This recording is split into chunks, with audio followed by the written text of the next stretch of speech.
Di ba? Pansinin nyo. Kumikinis ang mukha ko, bumabata ako, kumigising ako. Nabalik na sa akin yung relo ko na 1 lako talaga naman to, na 1 lako kay Lorna, 2 milyon. Totoo naman. Fully paid na. Kaya tabos ko na nga. Kahit ano pa yan, kahit Bolex yan, basta ito, sinanla ko ng 2 milyon at tinubos ko ng 2 milyon. Finish. Oo. Sabi nung isa, sarap. Sa tingin ko, peki ito. Aba, kahit mapeki ito. Oh, hindi ka. Nakakaya.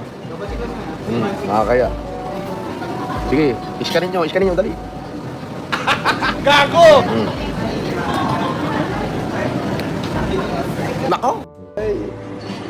Masaya ka ba sa mga relo mo na galing? Ay, tanga ang bobo mo. Nakita mo ba to? Ayan o. Solid gold yan o. Solid rose gold. Oh. Basahin mo mabuti. Ayan o. Oh. Wow! Oh. Date. President Black Dial. Anak ka ng pu. Alam mo ba yung date? Hindi ka yata marunong ng date eh. Date. Ayan o, date. Ayan, solid rose gold yan. Brad.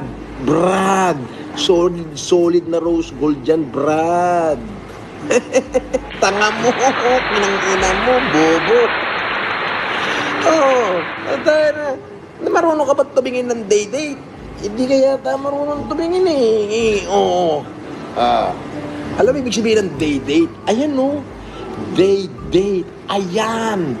Hindi yan Bolex, Rolex, tanga. Anak ka ng pu.